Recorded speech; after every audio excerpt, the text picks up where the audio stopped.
ኢትዮጵያ የባህር በር ባይኖራትም የባህር ኃይል ግንባታዋንና የቀጠናውን የባህር ላይ ተጽዕኖን ለማደስ የምታደርገው ጥረት የብዙዎችን ትኩረት እየሳበ ይገኛል።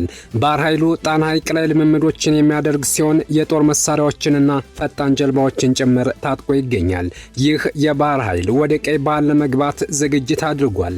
ታዲያ ኢትዮጵያን ቀይ ባህር ላይ ከማየት ሰማይና ምድር ቢገጥም ይሻላል ያለችው ፈርዖኗ ከኤርትራ ጋር በመሆን የኢትዮጵያ ባህር ኃይልን ቀይ ባህር ላይ እንደምትከላከለው አስታውቃለች። ፈጽሞ የኢትዮጵያ ባህር ኃይል ወደ ቀይ ባህር አይገባም ስትል ያስታወቀችውም አስመራ ላይ ከኢሳያስ ጋር ከመከረች በኋላ ነበር። ነገር ግን ኢትዮጵያ ወደ ቀይ ባህር መሄዷ የማይቀርበት ጊዜ ላይ ተደርሷል። የደፈረሰው ይጠራል፣ የቀላው ቀይ ባህር ይወጣለታል። ነገሩ ተካሯል። እስከ መጨረሻው ድረስ ተከታተሉን። የአሁኑ ትውልድና ቀጣው ትውልድ ኢትዮጵያን ወደ ቀይ ባህር መመለሱ አይቀርም። አባቶቻችን ለቀይ ባህር ግዛታቸው ሟች ነበሩ። አሉላ አባ ነጋ ስለ ቀይ ባህር የተናገሩት ለዚህ ምስክር ነው። ገና ከአድዋ በፊት ጣሊያን ኤርትራ ውስጥ በአሉላ አባ ነጋ በምጽዋ አካባቢ በደረሰበት ከፍተኛ ሽንፈት ሳቢያ ኢትዮጵያንና ጣሊያንን ለማስታረቅ ከባህር ማዶ ዲፕሎማቶች መጥተውም ነበር። አስታራቂዎቹ የመጡት ከእንግሊዝ ንግሥት ቪክቶሪያ ዘንድ ነበር።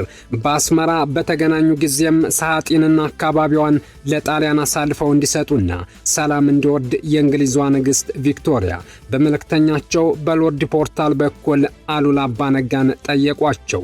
አሉላ አባ ነጋ ባጭሩ ሰዓጢንና ምጽዋን ለጣሊያን ስጡና ታረቁ ነበር የተባሉት። አሉላ ለዚህ ድፍረት የመለሱት መልስ እጅግ አስገራሚ ነበር። እንዲህ ነበር ያሉት: እኔ የጣሊያን ገዥ ሁኜ ስሄድ ያን ጊዜ ጣሊያኖችም ሰዓጢ ድረስ ሊመጡ ይችላሉ። አንዴ ክንዴን አሳይቻቸዋለሁ፣ እንደገና ከመጡም እደግማቸዋለሁ። ራሱ ቀይ ባህር የኢትዮጵያ የተፈጥሮ ወሰን ሆኖ ኖሯል፣ ይኖራልም ሲሉ ግዛቴን አልሰጥም ብለው መለሷቸው። አሁን ኢትዮጵያ ወደ ቀይ ባህር ለመመለስ እየታገለች ነው። በሰላማዊ መንገድ ለማግኘት እያደረገች ያለችው ትንቅንቅ እንደቀጠለ ሲሆን ይህ የማይሳካ ከሆነ ግን ቀጣው ሌላ እርምጃ መሆኑ አይቀሬ ነው። ታዲያ የጥንት ጠላት የሆነችው ግብጽ ከኤርትራ ጋር በመጣመር ኢትዮጵያ ወደ ቀይ ባህር እንዳትመጣ እንደምትከላከል በግልጽ አረጋግጣለች። ይህን ያሉት የግብጽ የውጭ ጉዳይ ሚኒስተር የኢትዮጵያ ባህር ኃይል ወደ ቀይ ባህር የሚገባ ከሆነ አጠቃለሁ ወይም ደግሞ ቀድሞውንም እንዳይገባ እከላከላለሁ ብላለች። የኢትዮጵያ ባህር ኃይል ወደ ቀይ ባህር መግባቱንም እቃወማለሁ ብላለች። በእርግጥ እንድትደግፍ አይጠበቅም። ካይሮ ላይ ሆና 10 ገጽ ያለው ተቃውሞ ማውጣት ትችላለች፣ ነገር ግን መከላከል አትችልም። የሰው ንጹህ ውሃ እየጠጡ ሳይደርሱባት ኢትዮጵያን በቀይ ባህር እንዳላያት ማለት በራስ አንገት ላይ ገመድ እንደመጠምጠም ነው። ግብጽ ኤርትራን አለውልሽ፣ አይዞሽ፣ አብረን ኢትዮጵያን እንፋለማለን ስትል አስመራ ላይ መላላታለች። ኢትዮጵያ አሁን ነገ ወይም ወደፊት ወደ ቀይ ባህር የመመለሷ ነገር ፀሐይ በምስራቅ የምትወጣውን ያክል አይቀሬ ነው።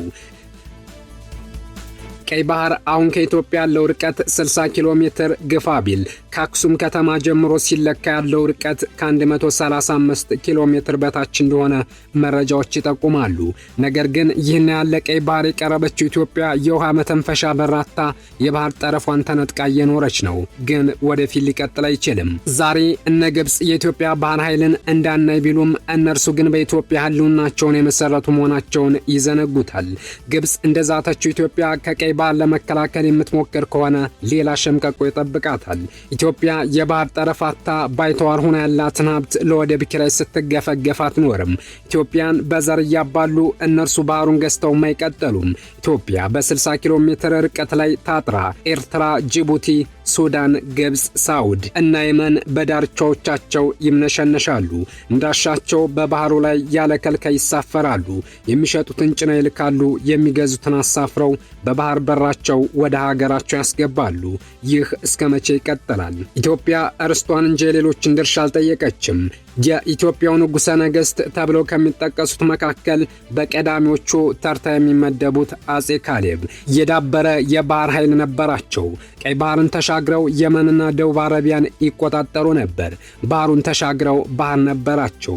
በዘመነ መሳፍንት ማዕከላዊ መንግስት ከመዳከሙ ቀደም ብሎ በአጼ ፋሲል ሞትና በአጼ በካፋ መንግስት መካከል ለ65 ዓመታት የኢትዮጵያ የባህር ጠረፍ ይዞታ እየተዳከመ ቢሄድም በአጼ በካፋ በአጼ ኢያሱ ሁለተኛ በአጼ ዮአስ እስከ 1769 ዓመተ ምህረት ድረስ ኢትዮጵያ በቀይ ባህር ጠረፍ የተጠናከረ ይዞታ ነበራት። ነገር ግን ኢትዮጵያ ከ1769 ዓመተ ምህረት በኋላ የተለያዩ ሴራዎች እየተሰሩባት በቱርኮች፣ በግብጾች፣ በጣሊያኖችና በፈረንሳዮች አማካኝነት የሰሜን ግዛቶቿና የባህር ጠረፎቿን የምታጣበት ሁኔታ ተፈጠረ። አጼ ቴዎድሮስ፣ አጼ ዮሐንስ፣ አጼ ምኒልክ፣ ንግሥተ ነገሥታት ዘውዲቱና አጼ ኃይለ ሥላሴ ሁሉም የባህር በር የማስመለስ ጉዳዩን በውጭ ጉዳይ ፖሊሲያቸው ግዙፍና ቀዳሚ ጉዳይ አድርገው ብዙ ጥረት ሲያደርጉና ተግተው ሲሰሩ ነበር። በአጼ ኃይለ ሥላሴ የንግስና ዘመን በዓለም አቀፍ ሕግና የዲፕሎማሲ ምሁር ጸሐፊ ትእዛዝ አክሊሉ ሀብተወልድና ሌሎችም ባደረጉት ጥረት በ1952 ዓ.ም በኤርትራ ሕዝብ ተወካዮች ፍላጎትና በተባበሩ መንግስታት ውሳኔ ኤርትራ ከኢትዮጵያ ጋር በፌዴሬሽን ተቀላቀለች። ለዘመናት ትግል ሲደረግበት የቆየው የባህር በር ጥያቄ ከአንድም ሁለት የምጽዋና አሰብ የባህር በር ባለቤት እንድትሆን ማድረግ ተቻለ። በሂደት ፌዴሬሽኑ ፈርሶ ኤርትራ ከኢትዮጵያ ጋር ተቀላቀለች። ነገር ግን የፌዴሬሽኑ መፍረስ ሻዕቢያና ጀብሃን በኋላም ህወሓትን የመሳሰሉ ነፃ አውጪ ድርጅቶች ተፈጠሩ። በመጨረሻም በድጋሚ ኢትዮጵያ ወደብ የሌላት የባህር ጠረፍ አልባ እስረኛ ሀገር ሆነች። ቀይ ባህር ከአንድ ሀገር ወደ አንድ ሀገር የሚሸጋገር ሳይሆን እዚያው የተኛ ነው። ለረጅም ጊዜ የኢትዮጵያ አካል ሆኖ የኖረ ቢሆንም ቀይ ባህርን የሚነካ የኢትዮጵያ መሬት በኤርትራ በኩል በተካሄደው የነፃ አውጪዎች ጦርነት የሀገሪቱ የቀይ ባህር ዳርቻ አብሮ ሄዷል። ጣሊያን ኤርትራን በሚገዛበት ጊዜ ነጥሎ ለመግዛት ባበጀው ካርታ መሰረት ኤርትራ በመገንጠሏ የኢትዮጵያ ሕዝብ ከቀይ ባህር ተለይቷል። የጠረፍ ይዞታዋም የሌላ የጎረቤት ሀገር ሆኗል። በጅቡቲም በኩል በፈረንሳዮች አማካኝነት ተይዟል። በርካታ ታሪካዊ ገለጻዎች ሊኖሩት ቢችሉም በታሪክ አጋጣሚ ጎረቤት ሀገሮች ባለወደብ ሆነው ኢትዮጵያ ግን ወደብ አልባ ሀገር ሆናለች። ኢትዮጵያ ወደብ ነበራት።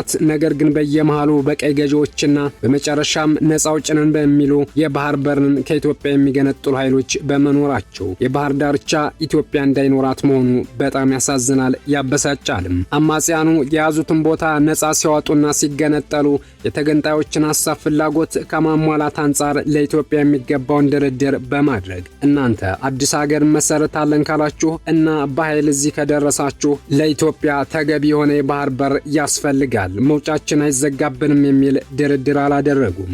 ዛሬ የኢትዮጵያ ሕዝብ ከ130 ሚሊዮን በላይ ሲሆን ይህም በዓለም የባህር በር ከሌላቸው ሀገሮች አንደኛ እንድትሆን ያደርጋታል። ይህ ግን ሊቀጥል አይችልም። አዲሱ ትውልድ ባህር በር ይፈልጋል። አዲሱ ትውልድ የዘር ፖለቲካን ይጸየፋል። አዲሱ ትውልድ ላፋቸው ጥንቃቄ የሌላቸው በዘር ጥላቻ የታወሩ ፖለቲከኞችን ይጸየፋል። ሰላምና እድገትን ይፈልጋል። አበቃን። ሰላም ለሀገራችን።